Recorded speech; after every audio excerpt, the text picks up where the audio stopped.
I think of all the people I've seen in Iraq, Ukraine, northern Nigeria, where the Christians are under such terrible and almost ignored persecution, and from many other places. But I've never seen as much of the best and the worst of humankind as I have in the past 6 months in Israel and Gaza.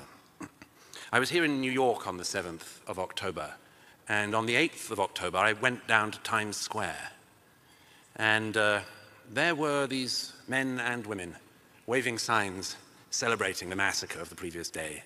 They weren't calling for a two-state solution. They weren't saying we'd awfully like to do some borderline territory swaps in the West Bank. No, it was all celebrating the massacre.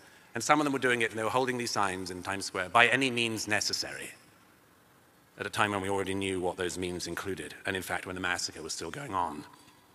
And I thought then, and I said this in the Post, I thought then that a couple of things were obvious. The first is I had to get to Israel as soon as I could. The second was that we were going to see a kind of Holocaust denialism in real time, and therefore I thought I should see with my own eyes everything that had happened, everything I could see. And the third was that I noticed already what I said a couple of days after the 7th. I said, there are some times in your life when a flare goes up and everybody can be seen precisely where they're standing. And that seemed to me to be exactly what happened. I went straight to the sites of the massacres, to the hospitals where the wounded were recovering. I won't give you all of the, or even any of the terrible stories you can hear from there. I joined the experts in the I joined the pathologists in the morgues of Tel Aviv as they were trying to identify the dead. An unbelievable task, which they do with extraordinary delicacy and religiosity, actually. I spent a lot of time with the families of the kidnapped and with the survivors of the Nova Party. But I also had the great opportunity to witness firsthand Israel's response. Because unlike some countries today, Israel doesn't just sit back with equanimity when it's attacked, much as some of the world would like it to do so. One of the fences that the terrorists broke into on the 7th, and I thought immediately as well after the 7th, people aren't going to realize the scale of this. This was a 4,000-person battalion-sized terrorist attack that aimed to go all the way up the center of the country. I felt rather proud, actually, to go back through that fence with the IDF when they were going into Gaza in search of the hostages. I saw the tunnel networks that Hamas has spent all these years building with your money and mine. I have a friend from the British Army, Colonel Richard Kemp, and one day we were standing underneath one of the tunnels that Sinwar had built, in which he's videoed going through. This is the mastermind of the 7th. And I said to Richard, who like me is a fan of dark humor, I said, this is about the size and width of the London Underground. And he said, yeah, and I hear it's even longer than the London Underground. I had the opportunity to say, and I think it's rather better run. But it was, I suppose I can say, as much as any person could, that I saw it all. And on the day I left Israel a few days ago, I was the first person allowed in to see the Hamas terrorists who'd committed the atrocities of the 7th in the prison cells in which they're held. I mention all of this really to say, what do I make of all this? I'd like to say the first thing I would like to do is something even more heretical than what Paul Singer did earlier. I'm going to quote scripture. I think often of the line from Deuteronomy, when God says, I've set before you life and death, blessing and cursing. Therefore choose life, that you and your descendants might live. And I think also of the psalmist who said, I shall not die, but I shall live. Because when I think of the 7th now, I don't only think of the victims, I think of the extraordinary heroes. And I want to mention them to you above all. There's a young man who's a friend of mine in his 30s. On the morning of the 7th, he woke up in Jerusalem, realized the seriousness of what was going on, got into his car, drove south, collected some guns, left a farewell message to his children and his wife on his phone, got a call from his company commander on the road saying, you have to come back to base in Jerusalem. And he said, no, we're needed south now. And his battalion commander said, are you defying an order? He said, yes, I'm defying an order. We're needed in the south. And he fought for the next 48 hours, and he survived. I think of my friend Moshe, who I've had the great good fortune of being with for many months. He's now my cameraman, or was from the beginning. And the first day we were together, we donned our battle armor and helmets, and on the Gaza border, and I noted that Moshe had a bullet mark down the top of his helmet, and he hadn't mentioned anything about it. I said, where's that from? And he explained that it was from the 7th. He, every Saturday, would go down to see a friend of his in Kfar Aza, also in the media, and he drove right into the middle of the firefight on the highway.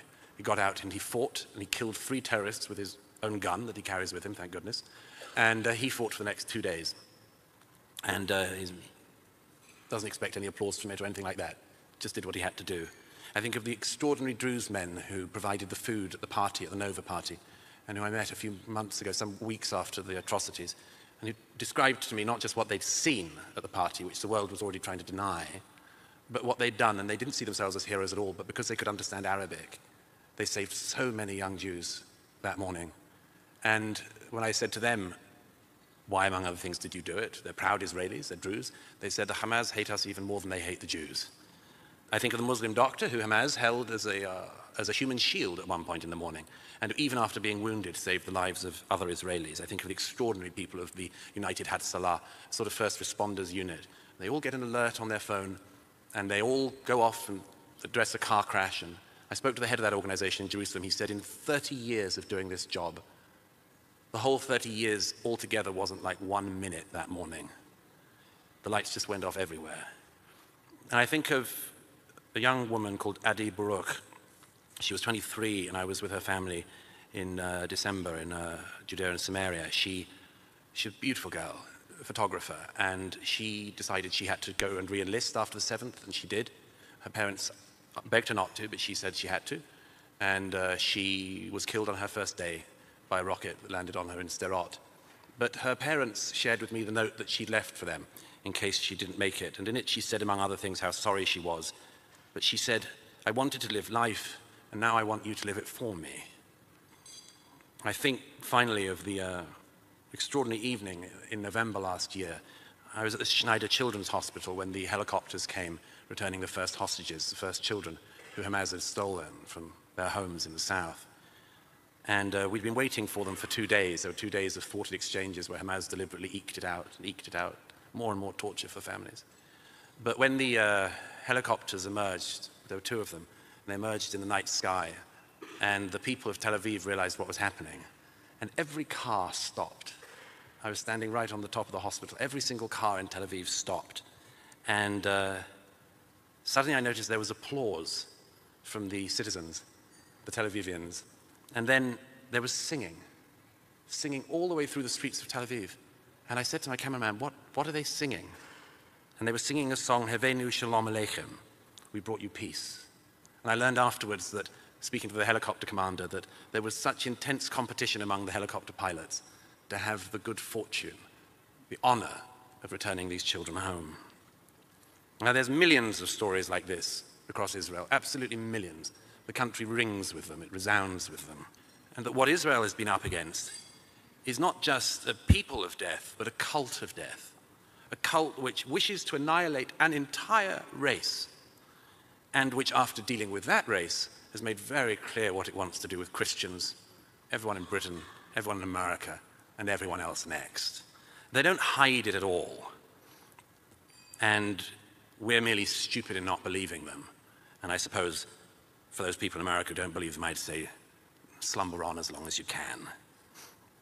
I wanted, therefore, just to say, I want to thank the Manhattan Institute and you for this deep honor, but I want to dedicate it to the people of Israel of all ages who, in the face of absolute death cults, in the face of people who most people in this country have no idea of, can't imagine what these people are capable of, I want to dedicate my acceptance of this award to the people of Israel who, in the face of death, choose life.